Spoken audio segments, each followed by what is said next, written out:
What is going on, guys? Just a very quick video today in the spirit of being fully transparent in all my videos.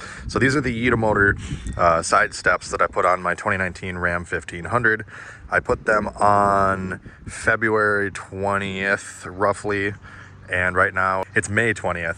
So it's been about 3 months. Now these have seen rain, salt from the snow, all that jazz. But as you can see, and I just got the truck wash, so that's why it's wet there, but you can see how gray and faded they are right now. They originally were more of a textured flat black.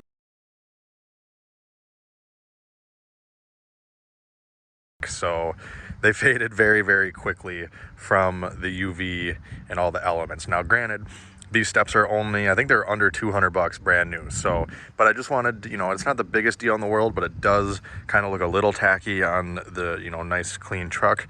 So I just wanted to let you guys know this. That way, if you want to still get the cheaper steps, they're holding up great in terms of, they're still just as stiff as you would expect them to be.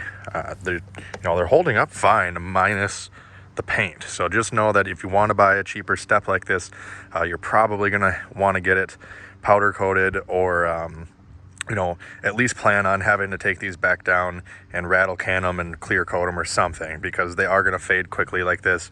I just wanted to point that out. So that, like I said, they are holding up well other than the paint, but I just wanted to kind of do a follow-up on these so you know what you're getting into. So if you like this video, make sure you hit that like button, comment if you have any questions, follow me on all the socials, and as always, guys, thanks for watching. Have a great day.